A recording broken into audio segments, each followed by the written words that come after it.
What's going on, guys? So I am thinking of starting a new segment on my channel where I take a product that is super popular, widely recognized as being a very, very reputable, reliable, and overbuilt product, and I dissect it to see what I like about it, as well as things that I think could be done differently. And the main goal here is to see if there is room for improvement with products that kind of perceptively have this perfect view about them. People look at these and they're like, man, that is awesome. You shouldn't change anything. Well, let's see if we can find out some areas where a product may be able to change, adapt, and possibly fit other people's needs as well. Hang tight. I'll be right back.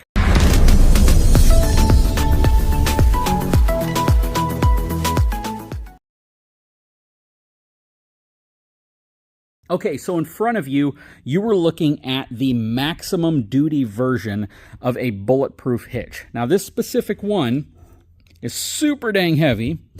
It's got a 2-inch ball rated at 12,000 pounds towing and a 2 5/16" ball rated at 36,000 pounds worth of tow capacity. And I think the tongue weight capacity on this thing's like 6,000 pounds too. It's ridiculous. This is a super, super heavy duty hitch. It has a 2.5-inch shank, which is solid. And this thing is like one big chunk of steel. And it's a cool hitch for sure. But there are some things that I don't really care for about it. And if you are an owner of a bulletproof hitch, or bulletproof hitches, please let me know if you agree or if you are just like in love with yours so much that you don't agree. So first of all, let's talk about the finish. This has a very texturized powder coat finish to it. But unfortunately, that powder coat finish seems to flake off relatively easily. So if you look at the end here, it's already coming off, and I can actually scrape it off with my fingernail. There are some areas on the side here as well where it's just scuffed up against stuff, and that is straight through the powder coat all the way to the steel. And I don't actually see a primered finish underneath here. So if there is a primered finish on here, maybe somebody can mention it in the comment section, or Bulletproof can reach out and share it with me. But just the fact that I can kind of fingernail the finish off of it, to me, is just not that great of a thing. Secondly, this textured finish, which almost feels like 300 grit sandpaper, I think is a bit rough for a couple reasons. One, it could probably sand away some of the finish inside of the receiver of your vehicle, possibly causing that to rust inside. This can certainly come off, as I've demonstrated, and that can also cause this to rust because you can definitely see surface rust forming here. I don't think it's that big of a deal from a durability perspective because this is so thick and the steel materials are so robust that it's probably just going to stay surface rust. But this certainly could start eating away slightly at the interior of the receiver, which is not a big hunk of steel. It's usually 1/4-inch thick steel. So that's a concern of mine. Next is also related to the powder-coated finish. So I used this hitch for about 2 months, and we towed the dump trailer with it. We towed several of the trailers, and the powder coating on the finish, which is the same texturized finish on the ball assembly all the way up to the top of the ball, came off on the first time I towed. And you can actually see where it came off all the way down to the bare metal. And this ball right here, we didn't even tow with this one, and you can actually see some areas where the 2-inch ball also has that powder coating coming off. Now, I am not claiming that that's going to compromise the integrity of this product at all, but I do question whether powder coating the ball is the best means of protecting the ball, or if just going to a different type of protection, or even going to a different type of ball covering, whether it's zinc, whether it's some type of a coating that you see on a lot of other hitches. But having that texturized powder coating on the ball assembly itself, just basically up here and down here, it's going to come off rather quickly. And again, it's also going to kind of sand out the inside of your coupler. And you can even see in some other areas, like right here, where the powder coating has come off. You can see where the pins have also caused the powder coating to come off inside of the holes right here. So this is definitely an area where I think they could make some improvements to the finish of the product just to make it a little bit more durable. Now, let's put that aside for a second, and I want to take you back to this part right here. So I know that there are a lot of folks that have a need for a long shank, basically a shank that allows this to stick out off the back of the truck enough to where you can drop your tailgate, or you have some clearance, or you have, the ability to attach things and space it off the back bumper. And they give you 2 holes for that. And typically the closest hole needs to be at least about 2.5 inches from the end right here to prevent the receiver in the vehicle from not being able to fit, in essence. And if you look right here, you can actually see where it sat in the back of my F450, and this part out was sticking off the back of the truck, but you can again see right here where it was resting inside of the receiver, and you probably see that on the top a little bit too, or at least on the side. So you have some wear marks that indicate where the receiver was. Now, this much of the receiver is going to be sticking off the back of the truck because of that. Now, if I remove the ball assembly, this much of the hitch is actually going to be sticking off of the back of the truck, which means about 6.5 inches of hitch is actually going to be off the back of the truck without the actual ball in place. Now, like a lot of people, I like to keep the ball in place. If I pin this in, we now have almost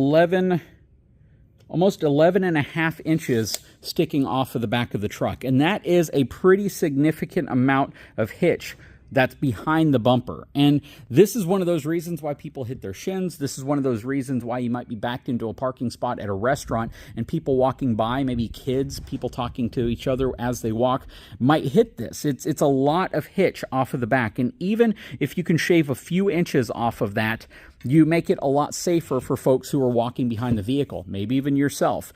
Anybody who has hit their leg on a hitch, you may laugh about it when you see it in YouTube videos, but if it happens to you, it can be so nauseating that you could pass out. People have passed out from the pain and the injury that's been inflicted by just hitting their leg on a hitch off of the back of a vehicle. Now, I know to some people it acts as like a bumper protection, but believe it or not, if somebody hits this in a car accident, they're likely going to bend your receiver assembly down, which will transfer to the frame and in many cases total out your vehicle. But at the same time, though, if somebody rear ends the back of your receiver, it might do the same thing. However, having a hitch off the back of your vehicle can be a hazard to folks walking behind your vehicle, so just keep that in mind. Some people could care less about that, but I'm just pointing that out. The improvements I think that could be made here are actually pretty simple. So they have this huge gusset, and this appears to be 3/8 inch thick steel plate. It's very, very thick steel. This entire hitch weighs like 60 pounds. It's ridiculously heavy duty. But this gusset appears to be a bit of an extreme. And what I mean by that is there's a lot of hitches on the market that don't have a gusset right here at all, and they're still rated upwards of 21 to 25,000 pounds. B&W and WaySafe are an example of that, with the B&W Tow and Stow at 21,000 pounds and the WaySafe Steel 180 Pro at 25,000 pounds. I think this specific gusset isn't a bad idea. Having a gusset here is not a bad idea, but the length and size of this gusset definitely makes the hitch stick out farther than it probably needs to.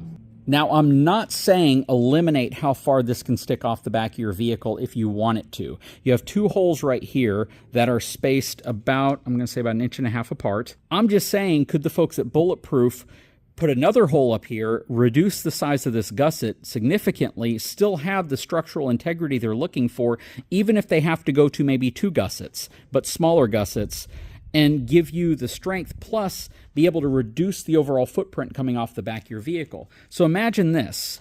Imagine they were able to reduce this gusset by 1.5 inches, because right now this gusset is 3 inches on this side, and it's a little over 1.25 inches on this side. So let's say they were able to reduce it down to, let's say right there. So now we have a gusset at 1.5 inches, or actually closer to 2 inches, but let's just say 1.5 inches.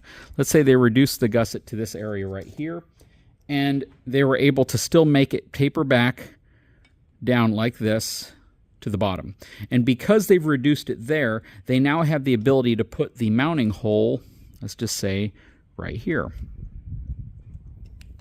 Because again, 2.5 inches is how far back you want your hole to be from the end of your receiver.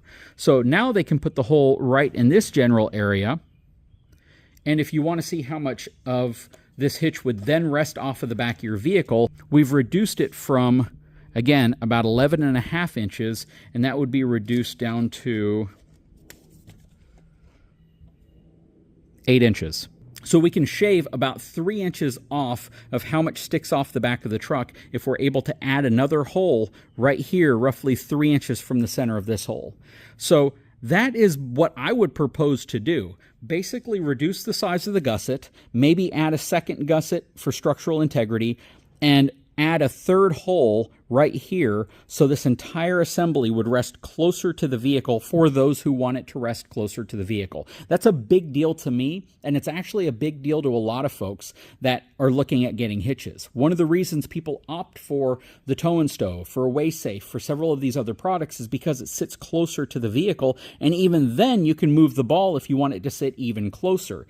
If Bulletproof were able to move the hole right here and reduce the size of this gusset right here while still maintaining 36,000 pounds of tow capacity, or maybe 30,000 pounds of tow capacity, or maybe 28,000 pounds of tow capacity, still have a tremendous amount, but add that third hole, reduce how much sticks off the back by like 3 inches, which is a significant amount, I think that it would be game-changing for their product.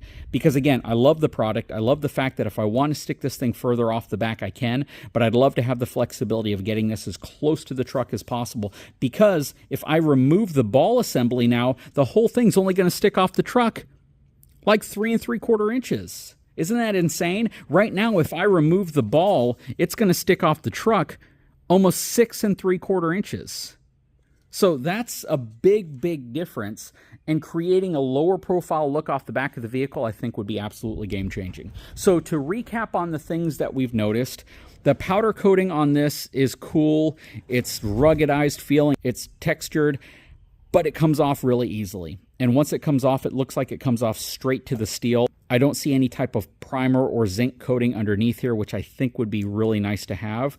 Secondly, change the protection around the balls themselves, because it comes off way too easily. Just towing 1 or 2 times and the powder coating's already coming off the ball. And I can't say that about any other hitch that I've reviewed, at least any other reputable hitch that I've reviewed. They don't do that. So that's the second one. Third one is reduce the size of the gusset so you can add another hole right here, a third hole right here, to allow this to sit as close to the back of the truck as somebody might want it to. Not everyone will want it that way, but I'm sure a lot of people would, and I think that that would be one heck of a cool improvement. Okay, so real quickly, I'm actually adding this to the video because I know if I don't, folks who have left this in the comment section are going to wonder why I didn't.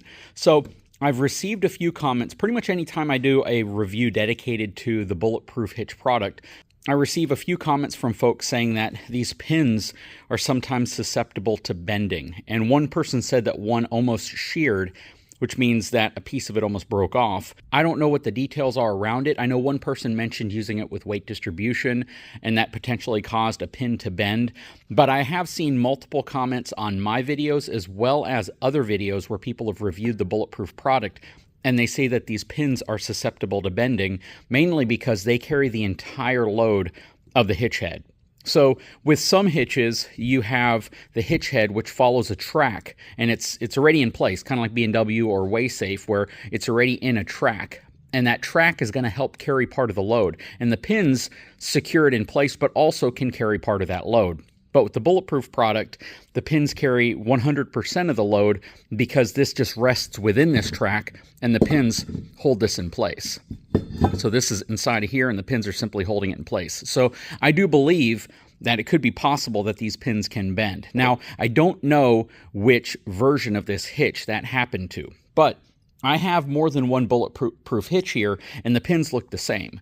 So the pins themselves probably have a tremendous amount of shear load capability to them. However, if there's any play or movement that forms between the hitch head and the channel, I could see how a pin could ultimately start bending. Plus the fact that, again, the powder coat is very, very coarse, which means that a pin inside of here, if it's rotating or moving slightly, especially if you're towing down the road, because the hitch head can wobble slightly, could cause wear to occur on the pin itself. But this is definitely something I wanted to bring up because it's been left in the comment section enough times that it's worth talking about. So if they could come up with a different means of maybe protecting the pins inside of the hole, or creating some type of a way of managing the load on the pins to prevent them from eventually or potentially bending, that might be a good upgrade as well. I have not heard of this in mass, and there are tons of people who use Bulletproof products and say that they're the very best hitches they've ever used. So again, I think that that is probably an extremely small, tiny percentage of folks who have had an issue like that. But if you have had that issue, leave a comment below. I'd love to know a little bit more detail around that. Anyways, guys, let me know what your feedback is. Let me know what product you would like me to critique next, because I think that this is the type of thing that people are looking for when they're looking to buy a product. They want to see that manufacturers are listening, that they are evolving, and they're making improvements when they need to be made. And I think that there are some improvements here that should be made. Anyways, guys, sure hope you enjoyed this video. If you haven't had a chance, please take a moment, subscribe to the channel, give me a thumbs up, and we'll talk to you again very soon.